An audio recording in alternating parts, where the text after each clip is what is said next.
Hi, I'm Charryse Johnson and very excited to be here with you, wherever that may be in this moment, as we begin and continue to have conversations around increasing inclusivity. And in this session, we want to focus on the BIPOC population.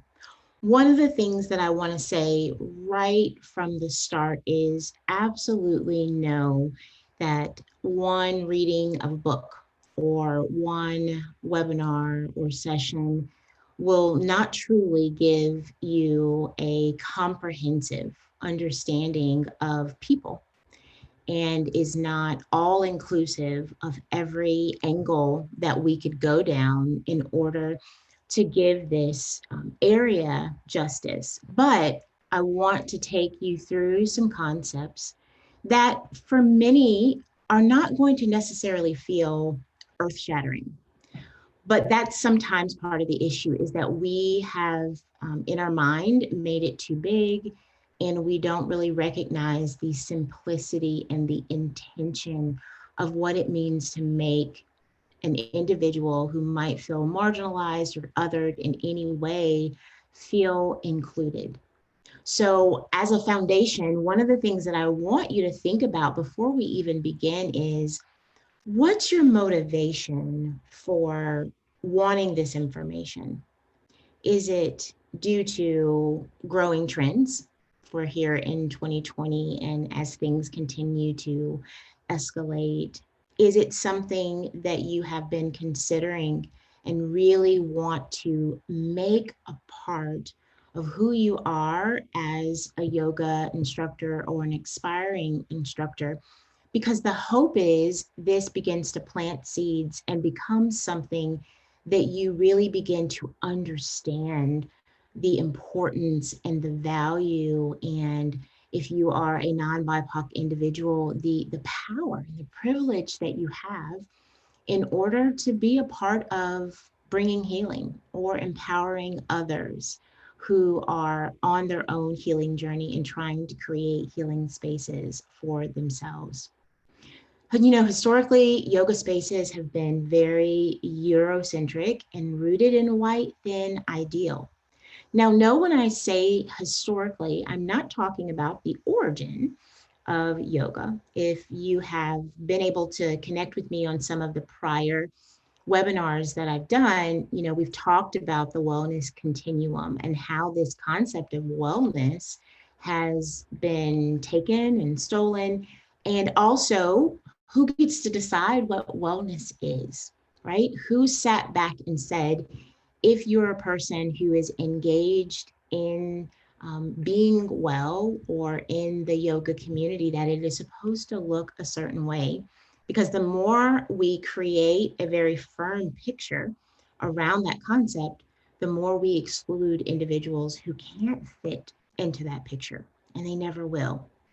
But as a result, lots of different populations have begun to feel marginalized. They are faced with barriers to access due to multiple different reasons. Those barriers could be anything from the physical location and not having options within their community to price, or even down to having the supplies that they need in order to practice and get the supports that they need along the way. And then even being tokenized. Tokenized is essentially the concept of you may be in a space where there are a few people of color there. And those are the people of color that people constantly go to ask questions or to validate. Or even if you look around and search on the internet, or perhaps even social media, depending upon where you look, we will often see pictures of white bodies with one person of color as a token to say, oh, we didn't forget. So we did include you here. And we really want you to be able to understand just kind of the subliminal messages that that sends to those populations of individuals along that continuum of color, how that does speak a very clear message and doesn't create that balance of people of color feeling like they have equal value in a space, or that things have been set up in a way that are intentional to who they are. So, as we continue to go through, as always, I encourage you to take agency as you need. Know the moments where we're discussing something that is landing on you and doesn't feel great. And do what you need to, pause and then come back, go through it slowly. It's going to hit everybody in a very different way. But notice where it's landing, because that is the beginning piece of our awareness. So, a couple of definitions that will be important for us as we go through is understanding first implicit bias. So, those are our attitudes and stereotypes that affect our understanding, our actions, and decisions in a very unconscious manner. So, we're not talking about the bias or slight stereotypes that you're aware of. These are the autonomic, unconscious biases that have developed over time in multiple ways. It's important to know that we can all have bias in one way or the other, but typically it refers to a bias that we experience that is toward our in group. So it's a protective bias around what we feel is acceptable. And again, most often, this has a lot to do with how we've grown up. It has a lot to do with our experiences, and not even just our experiences as we've grown up, but even as adults.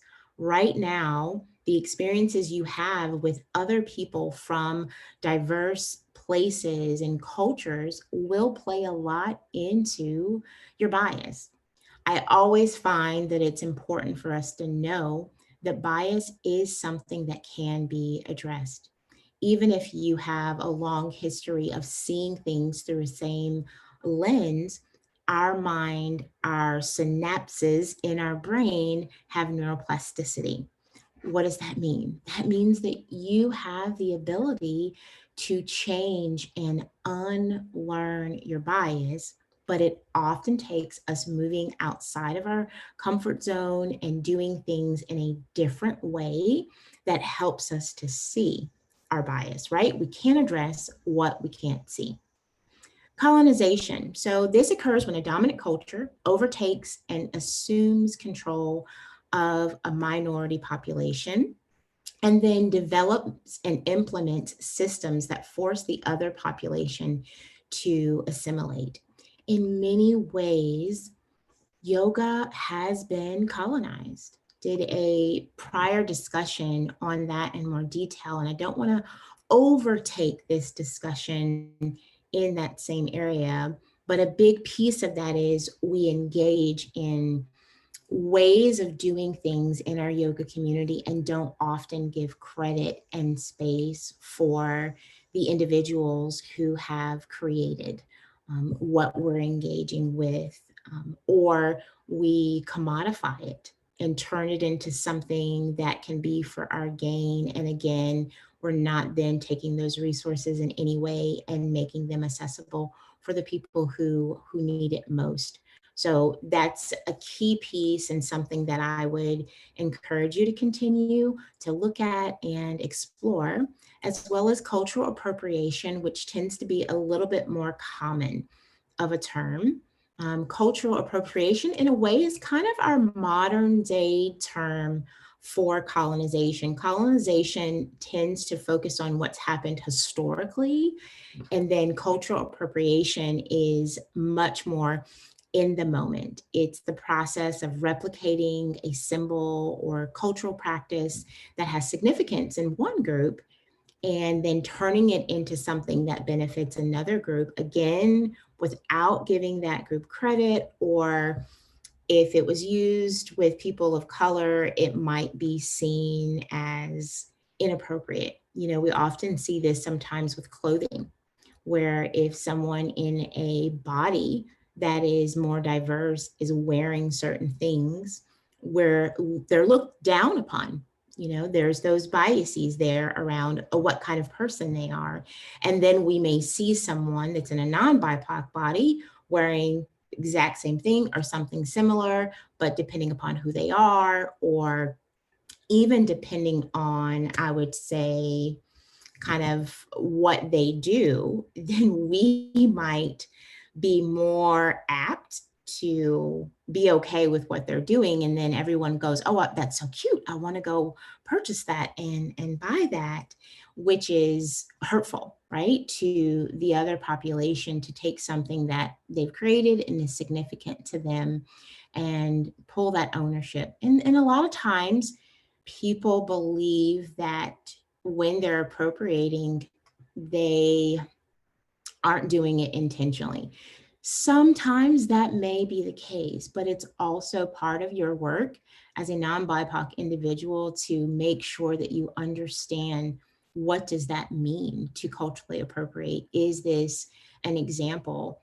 How can you increase inclusivity and integrate more kind of cultural depth in your class, but also making sure that you're not appropriating? I'll give you an example, and I'll probably come back to this example again later. I think music is a big one.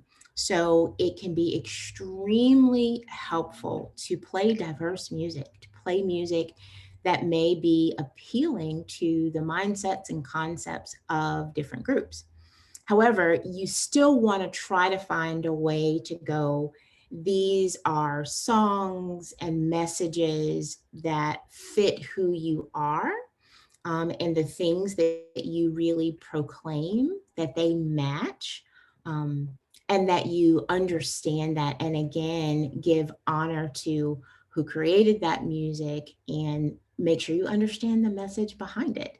Because again, a lot of individuals, even within the yoga space, will start to incorporate things in what they're hoping is a meaningful manner, but not understand all of the history and the origin of what they're incorporating, and you can do more damage that way. So why does this inclusivity matters?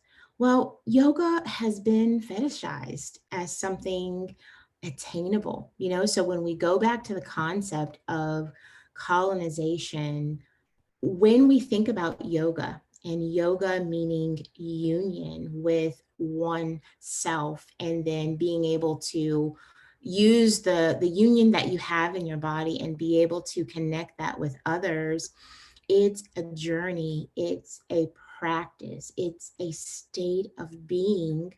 But modern day yoga has turned it into something attainable.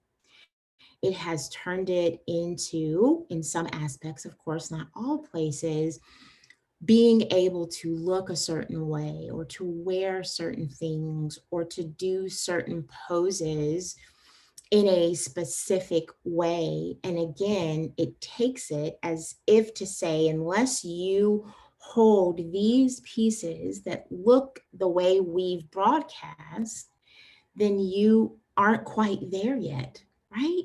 And so then how does that make other people feel who, again, let's say it's someone who is coming in and their body type, or they have a disability that isn't going to make what is being broadcast accessible? They're already coming in feeling like they're not enough. Yoga in some aspects has been reduced to entertainment. The connotation behind yoga is changed and is much more focused often on, oh, what studio do you go to, and who's your favorite teacher, and I like them because we can do X, Y, and Z. And that takes away a historical aspect, which makes it colonized. And then, as we'll explore later, if we talk about the heart and desire of many BIPOC individuals, it also diminishes the spirituality of yoga, the space to connect in that way, which is something that's so important and so needed.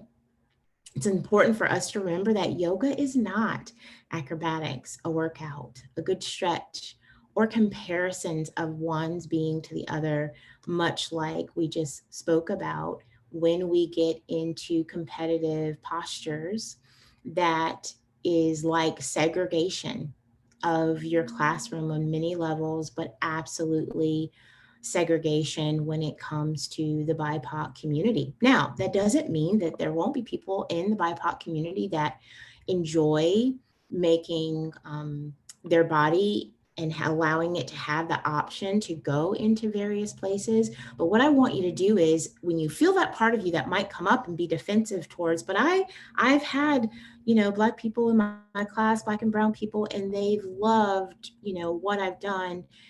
That's not the point.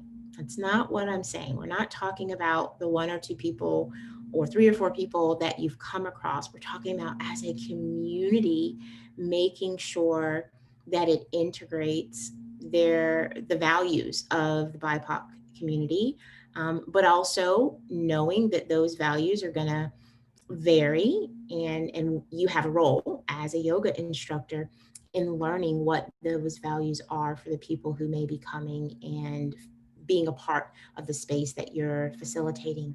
Yoga is union of mind and body and spirit, and that allows us to engage and process and really tap into our wholeness.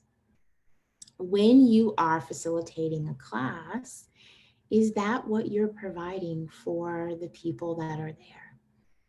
And not so much is that what you hope you're providing, but can you look at your class and say, I've given equal space for people to be able to focus on their asana and all of the other body, mind, and spirit components that make yoga union.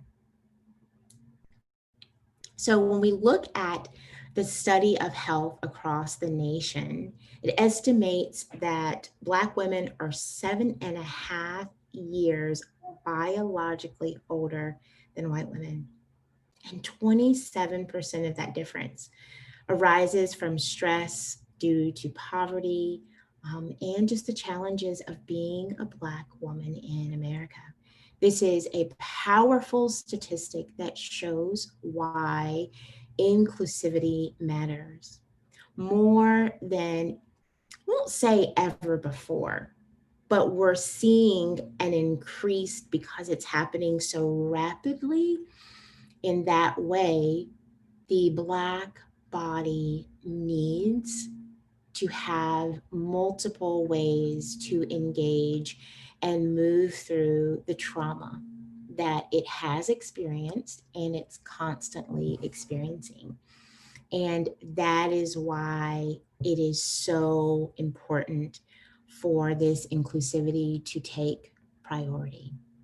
7.5 years biologically, right? Because we can be the same age in terms of our chronological age, but on a cellular level, our age can vary, and that is a direct contact due to stressors, health disparities, and a various numbers of things that we won't get into. But it's important for that to be something that's in the back of your mind when you're thinking about planning a class and hoping that that class is going to be inclusive of Black and brown bodies. Anxiety is a leading psychological challenge for the BIPOC community in the United States. And what we see clinically is that we know from research that yoga is one tool that helps decrease several types of anxiety and depressive conditions. So if we kind of geek out with me for a moment, if we go there, if we think about, a BIPOC man, woman, cisgender, non-binary individual who is showing up and navigating anxiety or depression or anything that they're experiencing. And perhaps they're in a situation where they might be taking some form of medication, or that might not be accessible to them. We don't ever want to assume that that's always the case, or that might be something that they just don't want to engage in. Yoga is often something that can be much more accessible to individuals. And the beautiful thing about yoga, there are no side effects. Not getting into good or bad when it comes to medicinal support, because every person decides what to do on their own. But what I do want you to get out of this piece is the power of yoga to transform and truly help an individual and the BIPOC community regenerate. That is powerful.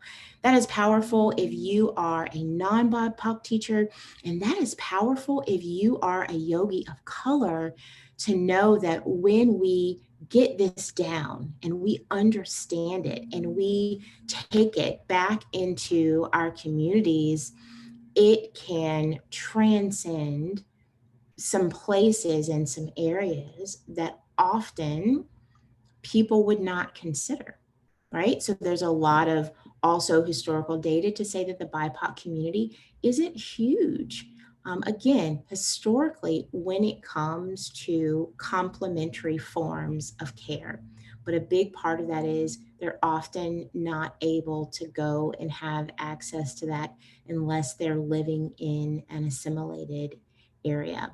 One of the most powerful opportunities that we also have, if you're listening to this during the time and the season where we're doing most of our classes online, that's a big piece of accessibility that we're now able to address in a way unlike before. So if someone has access to the internet, that gives them an opportunity to be able to engage and learn to practice. And we can do it at a different rate. It does not require us to charge the same amount, because you're not necessarily trying to pay for a building.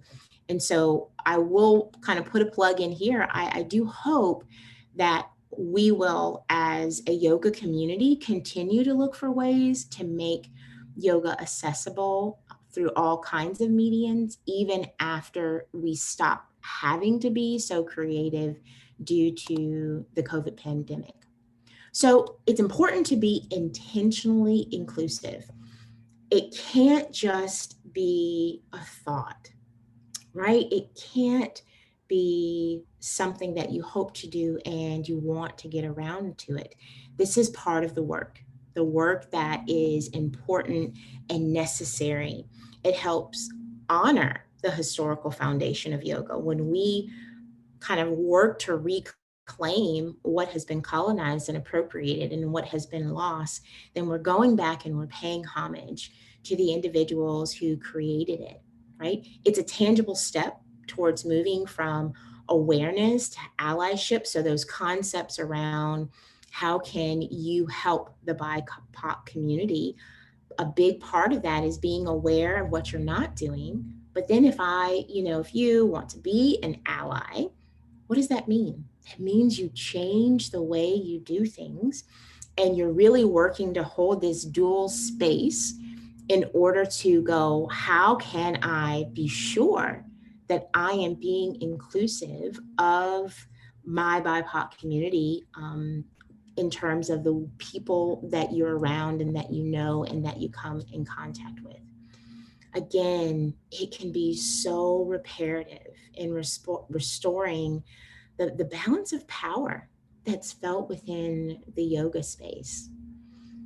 If you are a non-BIPOC individual, I would encourage you, if you're near a space that's open, go and experience what it's like to be in a place practicing yoga and be in the minority, right?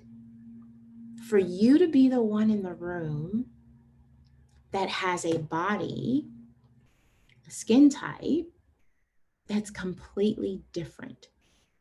I think that's one of the best ways that you can also begin to understand that shift of power, right? And it's not intentional, but it's just there whenever someone is the minority and there's less of them in a space. When we are more inclusive and then we are intentional about that inclusivity, it will create a diverse space, because ultimately We want to create spaces that everybody, body shape, size, gender identity, sexual identity, faith, whatever it may be, feels I can belong here. This is a safe and supportive space for me, and I don't have to protect myself here. I can let my shoulders down here. And then when we're intentionally inclusive, it confronts privilege. It is an opportunity as non-BIPOC individuals in a white body to recognize that we, as a yoga community as a whole, have moved yoga into being a privilege and a luxury instead of an opportunity. It has been priced out in many aspects. It has been relegated to something that only a small percentage of individuals are able to participate in a community setting. And it's appealing constantly to that Western Eurocentric model, unless it's in a space that is completely created for the BIPOC individual. When we're intentionally inclusive, it also gives us an opportunity to uplift those that have been othered, that have experienced racism, prejudice, or limited access, to have them be surprised. Wow, I didn't expect that here. But wow, I felt seen. I felt heard. It felt really good to go into that space and have someone who didn't look like me acknowledge what I might be going through. And that's a big one. To know that the non-BIPOC community of yogis recognizes the inner struggles that are being carried. Inclusive classes start with us. They are an overflow of our willingness to increase our understanding of the power imbalances that exist. And if I'm honest, typically those are words that we have a hard time hearing. We have a hard time hearing words like power, imbalance, and privilege.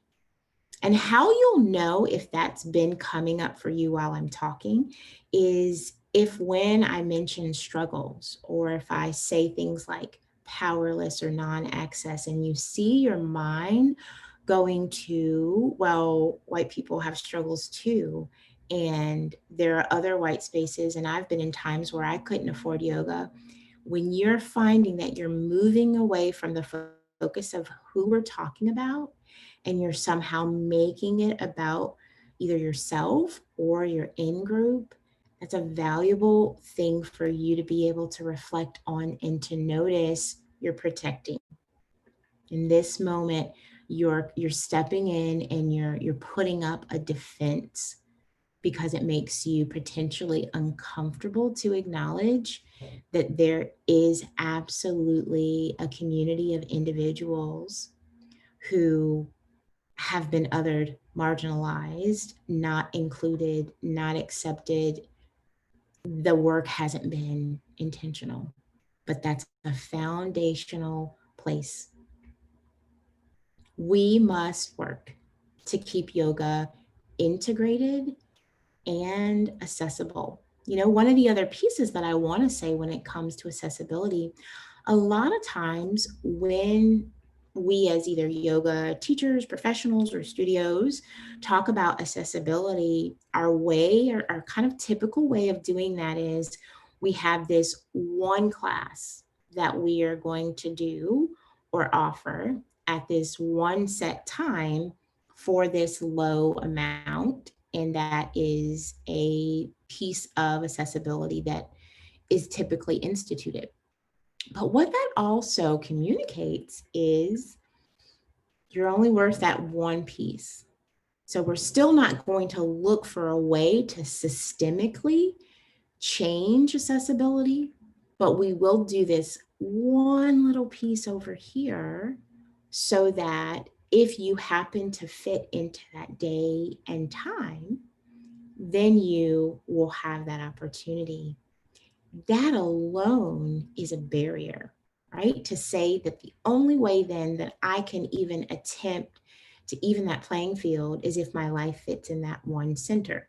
So something else to consider would be making sure that you provide opportunities for individuals to have reduced rate opportunities as needed to be able to participate in any class at any time. So, all across the board, we want you to be able to access this class. And we're going to get more information about who you are and what you need and see what it takes to make that happen. And there is a way to do that and to still, I understand, make what you need to survive and yet be able to open up the opportunities. And then I use the word integrated because we do, want more than just white spaces that are trying to be inclusive and then Black spaces that are all Black, BIPOC or people of color and working to heal. Those both are good, but we also want to be able to go, we can have some spaces that are integrated and we feel very comfortable in those spaces. And that integration, again, is not one or two people that feel comfortable enough to come into our space. We absolutely want to be asking ourselves the question, if I live in an integrated area and my goal as a yoga instructor has been to have an integrated class, and yet everyone in the class looks exactly like me, unless that was my intention, what can I do different? Why aren't people of different stages of life and ages and races feeling comfortable and connected and invited into the space that I am holding? So it's important for us to acknowledge that the yoga community is a broader community that's dominated by white bodies. It's important for you to commit to lifelong learning. As I said in the beginning of this time, it is not possible, appropriate, or even fair to relegate learning and understanding how to be inclusive to a 1 or 2 or even 3 time opportunity, but it should be a constant process. And it requires deep humility to be able to say, I didn't think about these things before. And maybe it hurts, and maybe it's uncomfortable, but I want to be able to think about them now. And I'm going to continue as a non-BIPOC individual to work on reducing those defenses so that I can really see and hear and learn and understand. Because saying all are welcome, it's not enough. It's a valuable statement, but then we have to be able to say, but what does it mean? What am I doing to add to that statement and show anyone that comes across a space that I hold that my actions are consistent with what I'm communicating? So consistent actions absolutely must support verbalized intentions. Here's an example of why. When we say something like all are welcome, and we have a moment of a movement, I like to call it, and we do something that creates a little intentional inclusivity, and then we move away from that and we don't do it all the time, then again, we've actually done more damage. It's more damaging for a teacher or a studio to begin this process of being inclusive, and then over time, it fades. Within the last year, we have seen that happen in the nation. So when George Floyd passed away, it created an awareness that the BIPOC community has long desired in terms of people of privilege caring enough to ask questions and to be hurting along with the hurt that we were experiencing. However, what we found is about 2 to 3 months after that incident, there was a 40% decline in the number of non-BIPOC individuals who were still talking about the issues of the BIPOC community, still concerned, still purchasing books. It no longer was a priority. And this is often something that BIPOC individuals don't trust anyway. They don't typically trust, is this real? Is this something that you're going to continue to include, or are you doing something long enough to make yourself feel better? And so that's a key piece that I want you to think about when you're kind of planning and going, how can you be inclusive? Is it's important for you to be consistent. So you don't want to go to a realm that you know that you can't keep up at the risk of fading out and then doing more harm to the individuals who began to hope or trust that things were starting to be different. In order to do that, it's going to mean stepping outside of your comfort zone. And a big part of that is it is so important for you to establish meaningful relationships with diverse individuals. The people that we attract reflects our implicit and our explicit views on community. If you want to continue to learn how can I, as a yoga instructor, become more inclusive and integrative in offering a space and holding space for everyone to come and feel like there's room for them, you need to get to know some people that don't look like you, because those relationships are going to teach you more than any book ever can. It's the difference between knowledge and application becoming understanding. I understand this aspect more because I do life with diverse people. And so I understand and I'm able to ask questions and have conversations because I have a relationship.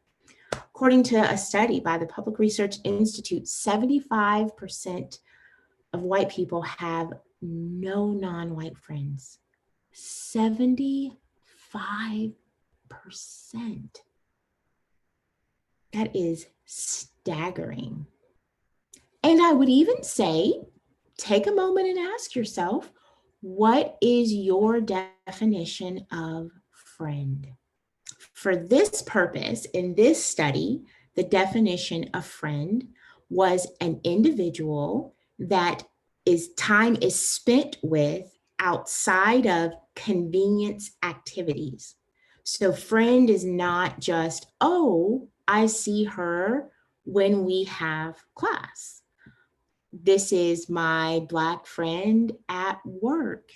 That is kind of a bipartisan, so to speak, like it's a relationship that just is a byproduct, that's the word I'm looking for, of your environment. But if it's not someone that you do life with, that you talk to outside of the moments that your lives interact, if it's not someone that you know where they live or know anything about their family or call and check on them, not just when you need something, but just to say, hey, then by definition, is that really a friend, right? So think about the people that you truly consider friends versus the people that you may think, that's my Black friend, my token Black friend, so that I can say that I do know someone and we're really nice to each other when we're doing things together.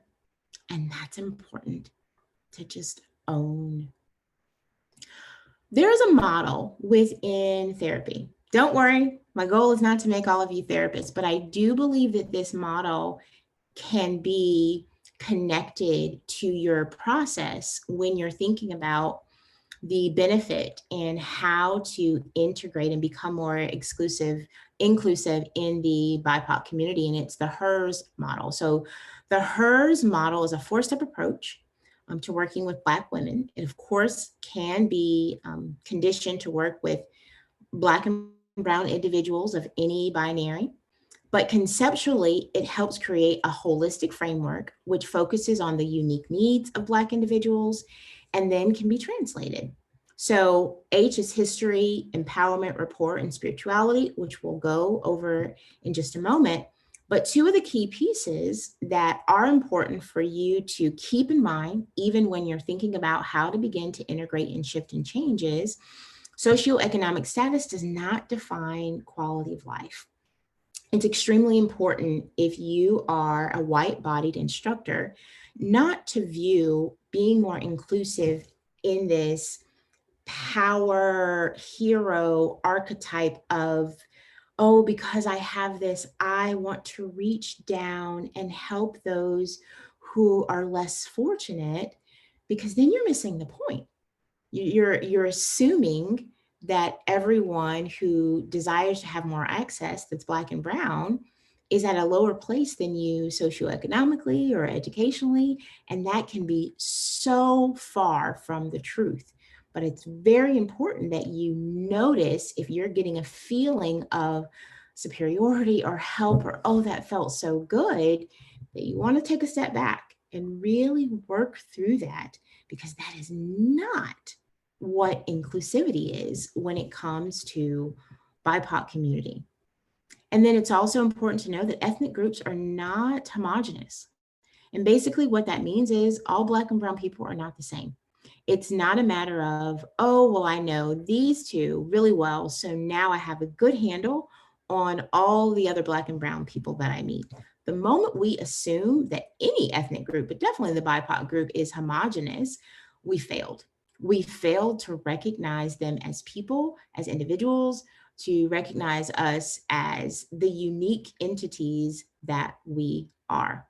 So it's so important, where that relationship piece comes back in, is you want to get to know diverse people as much as possible, so that you also can keep in mind, I don't want to box them in. And I don't want to think that there's going to be this one way to make something better or right. Okay.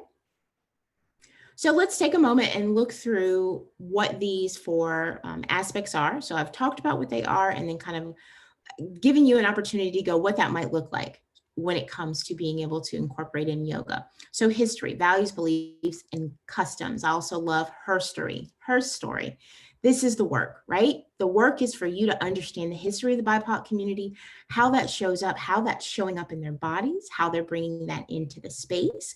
And then her story, his story, whatever they are in terms of their binary, is know the story of the people that are you're facilitating. What's unique about their story that will be helpful for you to engage in and understand and include when you're planning themes. And so in yoga, who's in the room?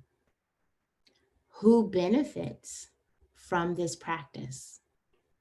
Those are such great questions. Another question I didn't put on here, but I also want to add it, is, who do I want to be in the room? Right? Because some of you may be in a situation right now where all of your classes are homogenous. So they're all white-bodied, and you're wanting to open up and create the opportunity for people to feel more comfortable. So you also want to go, okay, who's in the room right now? Who benefits from this practice? Who do I want to be in the room? And what can I do so that they feel that they're welcomed in the room, they belong in the room, and they're able to participate in the room? Empowerment, develop and increase capacity for gaining control over their lives and reduce feelings of powerlessness. That is an ongoing challenge that the BIPOC community continues to have to work through is all of the moments that they experience, that we experience, where there are attempts to take away a sense of agency and control, where they are not given full power, or when they become too powerful, it is not looked upon well, and people want to put that back in a place. So in yoga, empowerment can come through choice, can come through reduced pressure, can come through pace, and it can come through silence. So if an individual in a body of color goes through life, goes through their day, and their day is filled with constant situations that dictate to them, here's what you have to do, here's what you have to be, here's how you have to act, here is what's acceptable, here is what's not, here's what's allowed for you to say. By the time they get to the mat and get to you, there is an exhaustion there, a mental and a physical exhaustion. And there's space for that exhaustion to be restored when they can come into a class and it's not a marathon, because a push may not be what they need. Where there's an ebb and flow between a posture that may be considered powerful, but also recognizing that restorative and adaptive postures are also powerful, but we also don't talk about them in a way that gives them power. We typically set them up to diminish the power if it doesn't look a certain way. Pace, right? So if you have people coming in who are struggling, pace, and then silence. So important for an instructor to know when you're talking too much.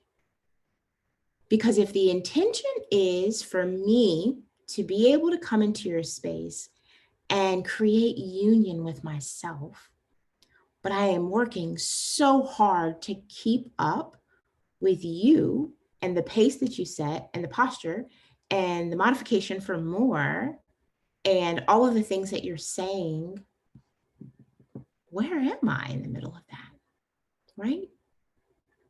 Somewhere along the way, I get lost, right? They're not able to really connect with themselves. And so consider and think about, how can you create and put in opportunities for pace and silence that doesn't just come at Savasana, but is intentionally included in other aspects of your class. Rapport, relationship built on mutual trust or emotional affinity. The group experience of yoga can help repair issues of trust. It can provide a sense of belonging and even restore belief and faith in, okay, even though the messages that may be happening externally are very divisive, in this moment, in this time, the BIPOC individual can be reminded that that's not everybody, that there is a space of people and individuals who want to help be a part of the healing process as much as they would like for them to be. And then spirituality. Spirituality is commonly a resource for coping with adversity and finding meaning. And so when we don't include room for spirituality in practice, we are absolutely kind of weakening and diminishing and leaving out something that is typically very valuable for the BIPOC culture. Now, oftentimes people are afraid of how to include spirituality because they're concerned about not wanting to offend one over the other, but there are many ways of holding space for spirituality, which gives every person the opportunity to come into that moment and bring what they have and who they are into that moment. That can be done through meditation, breath work, mindfulness, music, gratitude, visualizing, compassion, journaling, and sutras. Just to name a few. You know, there are definitely more, but aspects of this type should ideally be a part of what we do. And that might mean that classes need to be a little bit longer, or asanas need to be a little bit shorter. Just depends on your time frame, but giving all of it equal balance is going to create that space that is so reparative and needed. So when it comes to designing inclusive classes, make them more accessible and more affordable for people of color as needed. Collaborate with diverse yoga providers, whether that's within your studio or the community. I don't know that I have honestly, unless it was like on some big scale scope of an alliance, a yoga alliance or Black alliance or something like that, very rarely do I, or have I personally seen, experienced, visited a yoga studio where there were diverse yoga providers in the same class, facilitating the same class. But I want you to think about the power of a Black and brown body and a white body showing how to do that repair work in union with self, horizontally and vertically at the same time, and what that could model for the individuals that you hold space for. So that is a very key opportunity for being able to be more inclusive and bringing that in, but also knowing, because you're connected with somebody that's a diverse yogi, you can bring in pieces that maybe that's going to be inauthentic to you, but it's authentic to them. And so it creates more variety. There's more at the table. Utilize inclusive marketing. I could do a completely different session on that. Most of the marketing that is out there is very segregated and is not inclusive. So really think about how to reach a broader audience. Look at what you put out, what you say, what you show. Look at the visuals that you use. Look at the themes of the classes that you create and develop, and who are they speaking to and who are they not speaking to.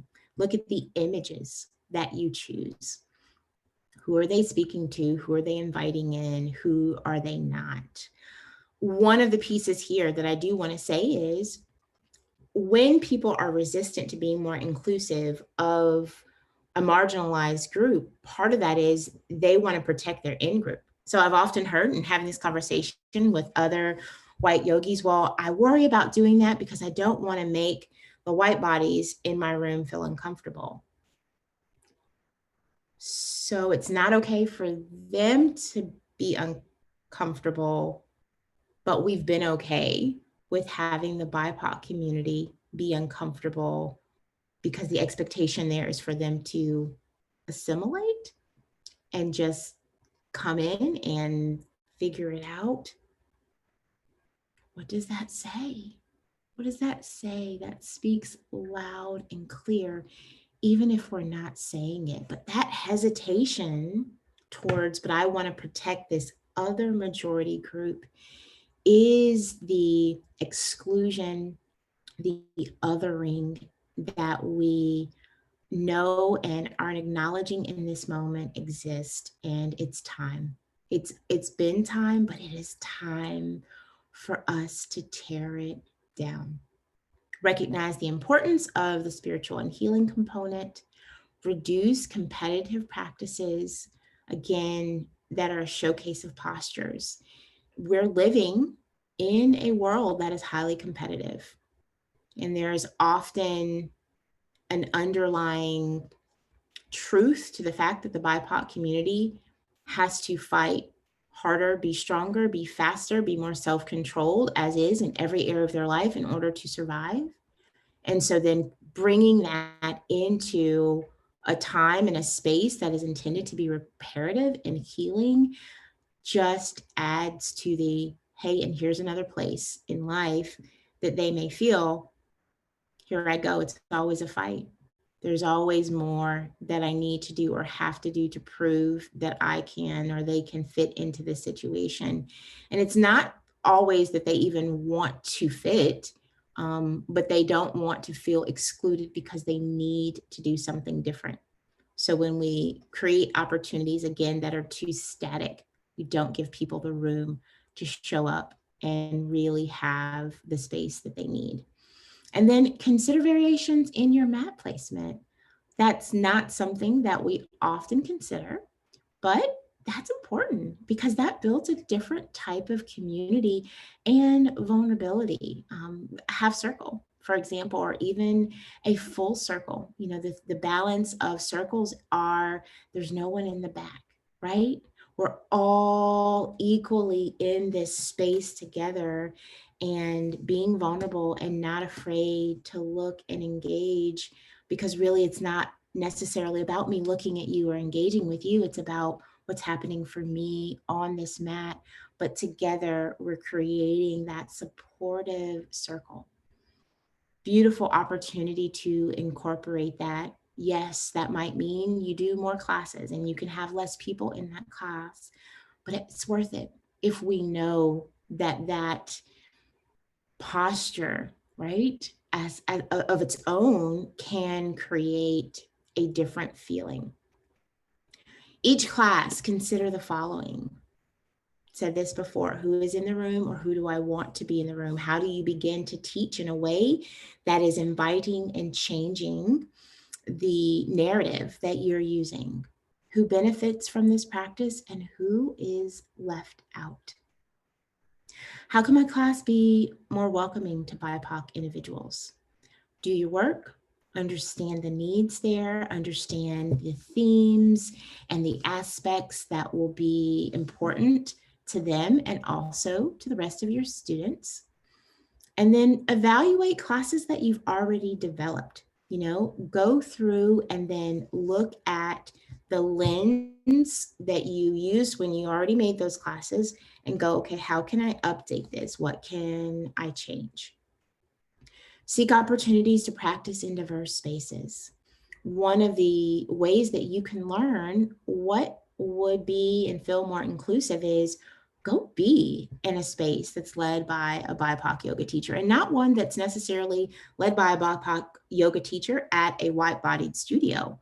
Go and be in a space with BIPOC people and individuals that are open to allyship and coming in, because the creativity that is there is amazing and beautiful and will really help you experience and see in a way that will translate very differently than just reading about it or just hearing about it. And then, as you've heard me mention before, consciously collaborate. Be intentional about holding an integrated space with individuals, yogis of color that are facilitating.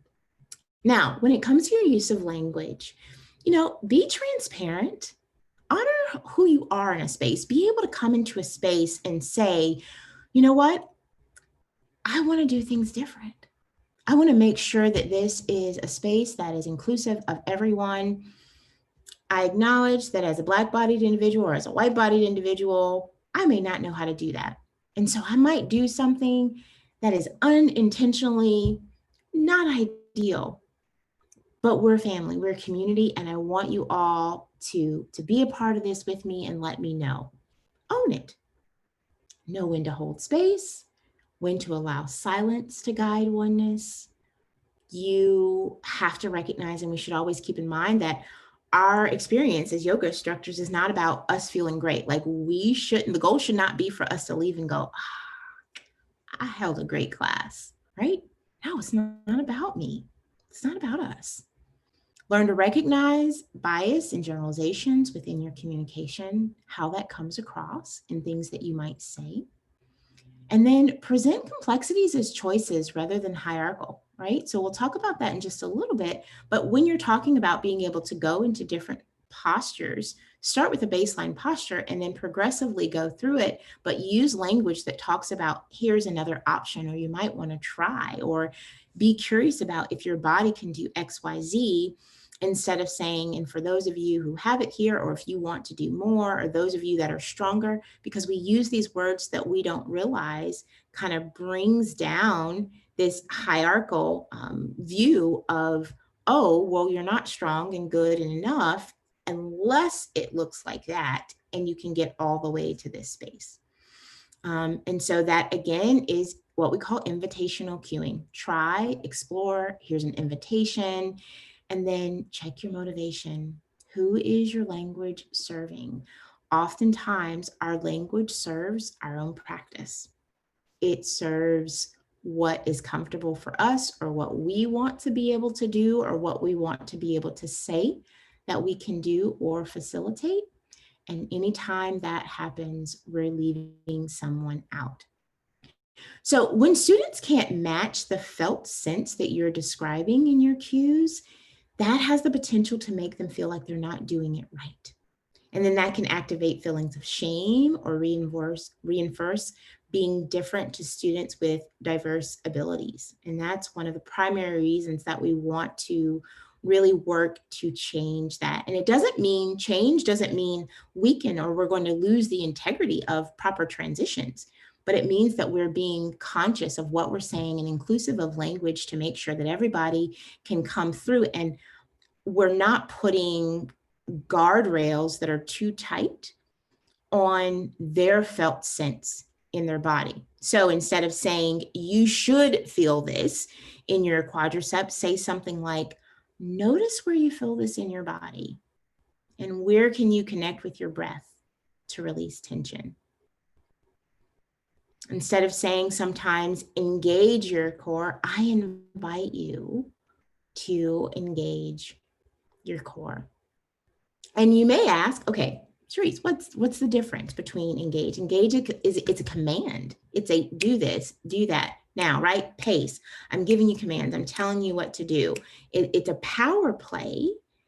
But when I say I invite you to engage your core, it's like a breath of fresh air, reminding the person who's practicing, this is an invitation.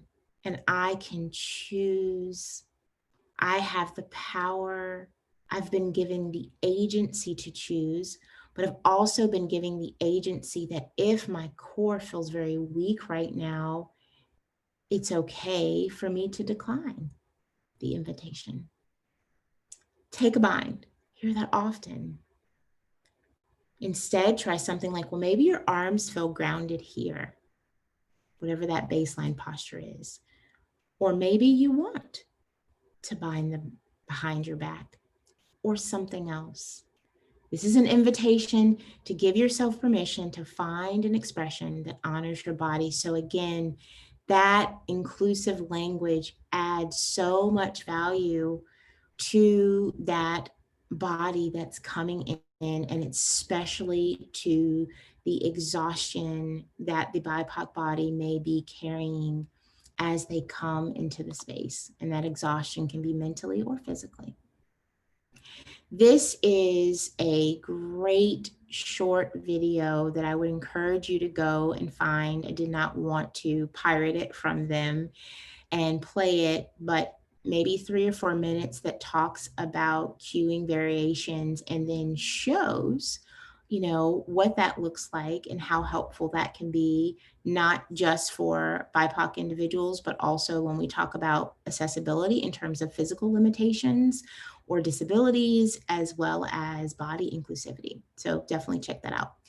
When it comes to sequencing and themes, refine your themes and then work to create communities of accountability. And so essentially moving from themes that are super safe, super generic, but only focus on 2 or 3 things, and really going, we're going to be accountable as a community to what's happening around us.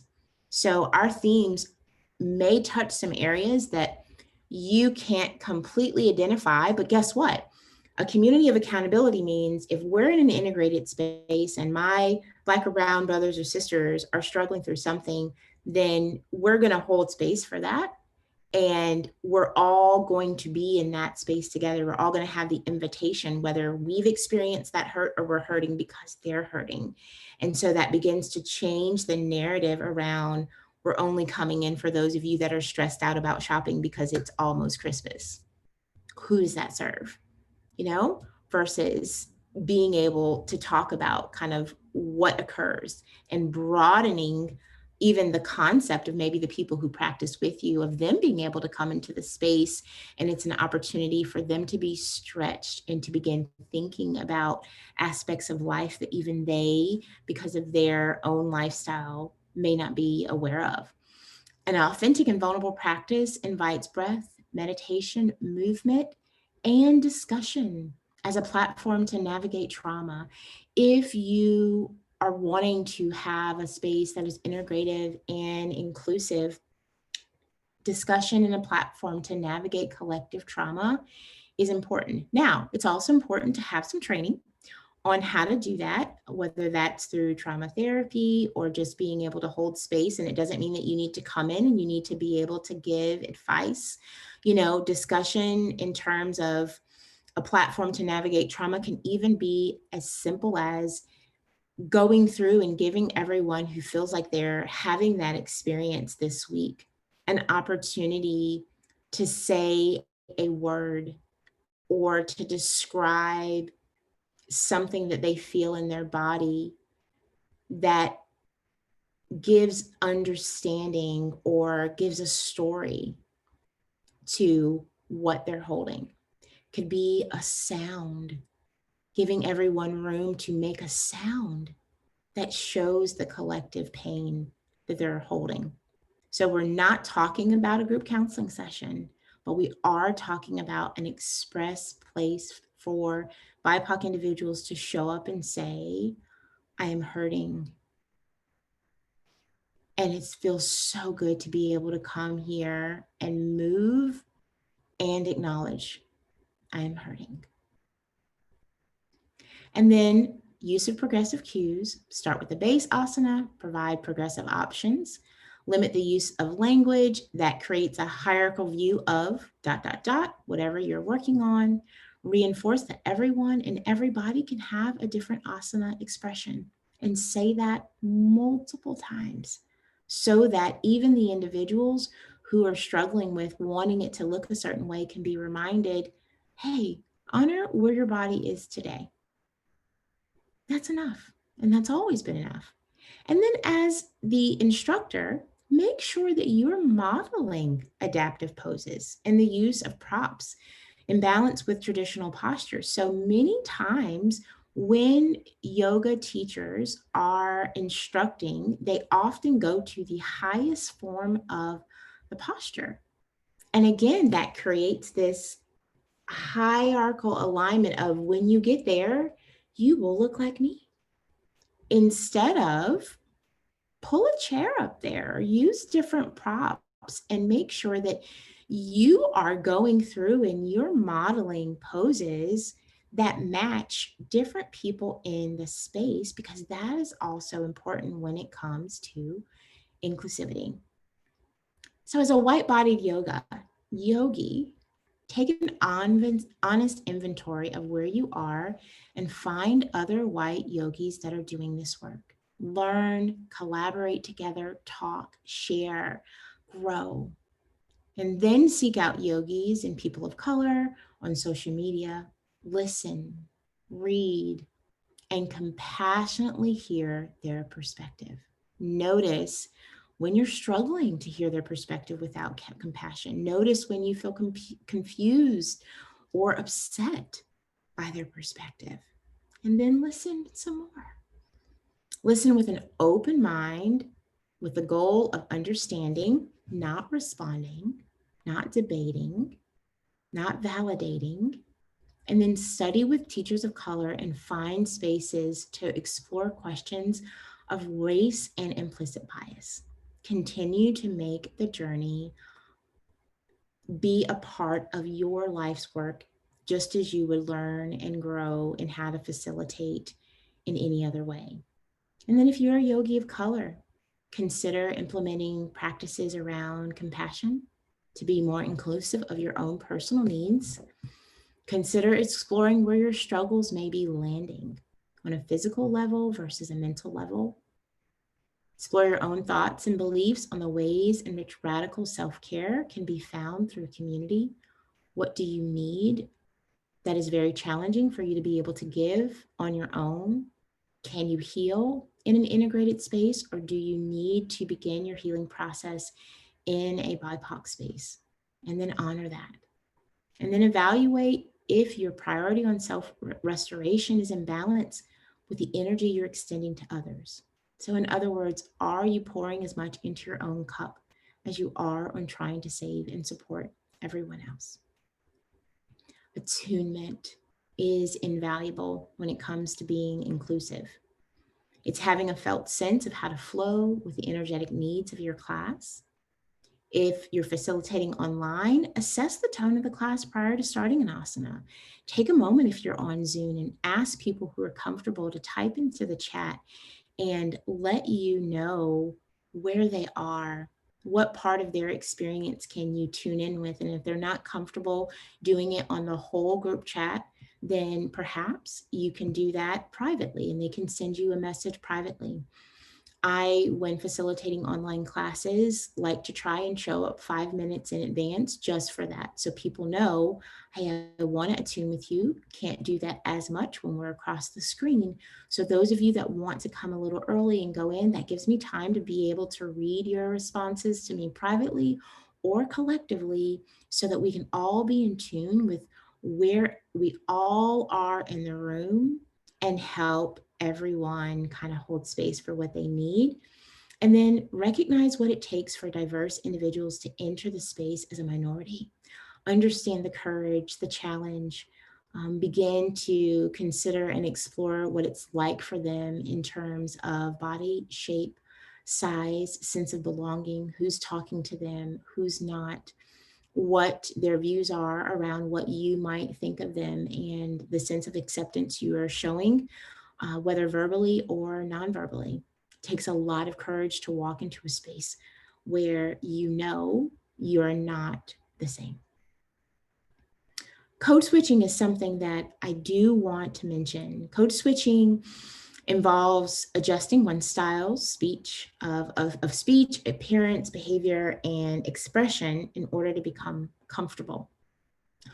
We want to make sure, again, as a yoga community, that in order for BIPOC individuals to be comfortable, that they don't feel like they have to code switch, which means that they don't feel they need to look, act, or become like what they're around in order to make everyone else comfortable. And this is often a strategy that Black people use to help navigate spaces and sometimes feel like they have to do it. It's required in order for them not to be seen or taken the wrong way or judged, but it has really challenging implications on their well-being and even on their physical survival, because it creates a ton of internal stress when a BIPOC individual is coming into a space and they know they can't fully show up as themselves, and they're going through and trying to figure out all the different ways that they have to disarm the people that are around them. And so that will happen if they sense that the space that they're in is comprised full of negative stereotypes. And again, those don't have to be explicitly said, but they're seen. They're seen in how they're treated. They're seen if, okay, the person at the desk is super nice to them, but no one else is. You know, that's a stereotype of like, okay, so they're not used to me here. And I can see that because people aren't giving me eye contact, or they're making comments like, oh, your hair is so cool, or I like your nails. So now they're tokenizing me as like, oh, I'm special and unique because I've got hair that's a certain color or a design on nails. And that's not inclusivity in any way, shape, or form. And so it's important to know that there are social and psychological repercussions when individuals have to code switch, and we do see that occur in spaces. So quick sample scenario. Andrea is a queer, non-binary individual, just relocated to Dallas. In an effort to begin establishing community connections, she decided to visit a local yoga studio that received great reviews during her search. Upon arriving, Andrea, who stands tall at about 6 feet and proudly embodies a larger body, gets out of the car and heads into the studio. When she enters, a few people ask, and they are nice. A few people speak, and they're nice at the desk. However, more than anything, she notices the hidden stare and feels she's on display. Desperately seeking to practice in community, she quickly separates from her internal self and begins to speak and act in a manner that she knows will disarm the women around her. She's code switching. Sadly, this works. And people begin to include her in their conversation. So now that she has done something or said something that makes them feel like, oh, okay, I'm comfortable with that, then they begin to bring her in more. As she entered the class and found a place for her mat, she noticed the pockets of regulars that were setting up groups of spaces and conversing about their mutual experiences. The practice begins, and she realizes the instructor isn't offering options for variations, and the focus of the class is much more aggressive than it was described. She thinks to herself, I just needed space to breathe and connect with myself. Just make it through. Just make it through. Feelings of shame and disappointment pile on top of her already exhausted spirit until she finally makes it to Savasana. She lays on the mat, palms facing up, and as soon as the lights dim, tears sting her eyes and flow down the sides of her cheek. And this is a culmination of an experience that was collected from me surveying 100 BIPOC individuals on what it has been like for them to enter the class. And the tears that are flowing on the side of her cheeks aren't this beautiful moment of release. Their frustration, their overwhelm, their sadness, their hurt, and their relief that it's over and she will be leaving soon and getting back into her car. Our yoga community has a valuable opportunity and responsibility centered on the racial body and gender justice solidarity. And the greatest gift we have is the gift of presence and the power of being with each other. And yet, in order to welcome that present, we have to acknowledge that we're in different bodies and that we experience the world in different ways. It has been such an honor to come and just dabble into this conversation. As you continue to go through and listen and learn, if you have questions, MVP is a great source. They also know how to connect with me if there's anything specific that I can answer. But you also have a wealth of individuals that can support you and guide you. Don't leave this moment and return to the way you've always taught class. Push yourself, step out of your comfort zone, learn slowly and intentionally, begin to integrate and move through. As you do, here are some options for further reading. These can all be easily found online. Always encourage you, when possible, to support BIPOC book organizations that sell books, not just Amazon. And then some additional resources due to some of the pieces that I mentioned here for anyone that wants to look further. You have a valuable and wonderful opportunity ahead of you. Embrace it. Embrace it. You have so much power, so much privilege. Use it to create a different community. You know, think about this. A lot of times we can get really caught up in big. But if we all sought to be inclusive and welcoming of one person in some way every day, one person, imagine at the end of the year the lives that have been changed. You have purpose. Do something with it. Until we meet again.